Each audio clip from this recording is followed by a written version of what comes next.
Hi everyone, it's me, Steph, author of Asperger's Illustrated, amongst other things. I just wanted to let you guys know April 2nd is a very significant date in the autism calendar. It's the day when Autism Speaks tries to tell everyone that we're horrible and wants to get rid of us. So they do this thing called Light It Up Blue, where they tell people if you wear blue, you are supporting autism awareness. Except their idea of awareness is telling people that we need to be cured and that we are horrible and a burden on society and on our parents and on all of these things. Uh, Let me just lay it out to you guys straight right here. The only burden I am on my parents is the fact that right now I still live at home and I eat stuff out of the fridge sometimes and don't tell people. I'm not a burden on my family. I'm not a burden on society. I'm a human being who can contribute to the historical narrative, to the greater human narrative, I can contribute, and other autistic people can contribute as well. We can all contribute.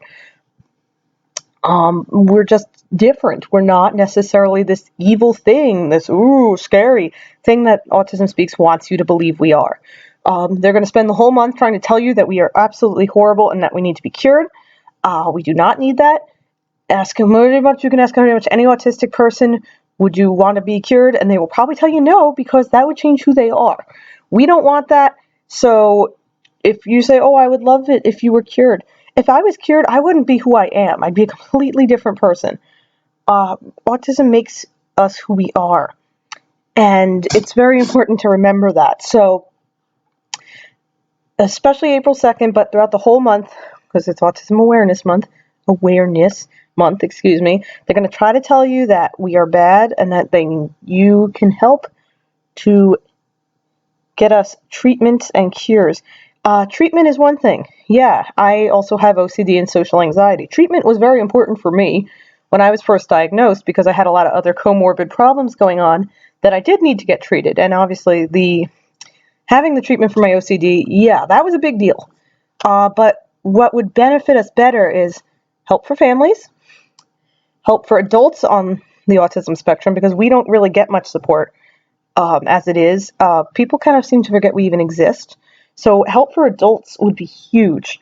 Research into making adults' lives better for adults with autism, it would be really, really great, because pretty much all of the funding for autism research goes into children. It's somehow decided that it's this children's epidemic disease thing, and it's not at all. It's not even a disease. It's just a little bit of a difference up here, that's all.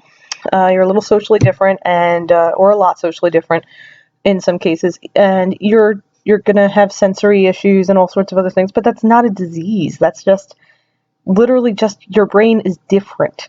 You're not diseased. You just have a slightly different brain than other humans.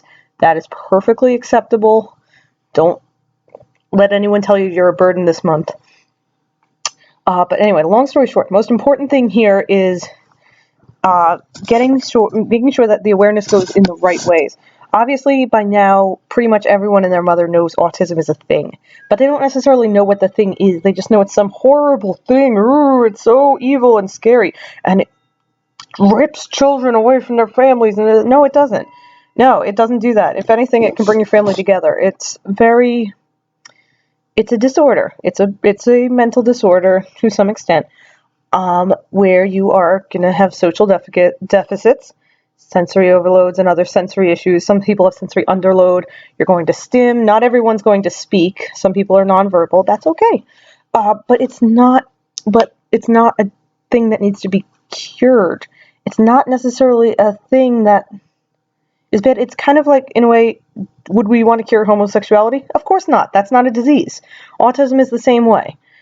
You don't want to cure something that's not a disease. I think that's ridiculous. I think pretty much most autistic people will agree with me that it's completely ridiculous. So again, if you want to make sure that things are better for us, tell people that the research should go into finding ways to support families with children on the spectrum, finding ways to support adults on the spectrum, helping adults on the spectrum find employment and fulfillment in their careers, telling Autism Speaks that they can go suck an egg because they are awful, and they would really, I think, like to see us dead I think they'd prefer us as dead instead of, existing. But most importantly, this month, listen to us. Don't listen to them. Listen to us. There's groups like the Autism Self-Advocacy Network, the Autism Women's Network, other amazing autism organizations that are run by and for autistic people that are much better. There's a lot of blogs you can check out. I've actually got a link on the side of my blog. I'll kind of point. It's to the right, so I guess this would be the way. It's going to be to the right over here on my blog. Watch the video get flipped now. That's going to be on the left, and it's going to confuse everyone. I'm sorry. But on the right of my blog, you'll be able to find a whole list of other autism and Asperger's blogs that you can check out. Read those during the month of April. They will tell you how it really is. You'll be hearing it from us, what autism is, how you can help us, and all sorts of things that you can do to make things better. So, yeah, so just please, this month, first off, don't wear blue on April 2nd. In fact, if you can, wear red. And do your best to support us. So thank you so much for listening. Have a nice day.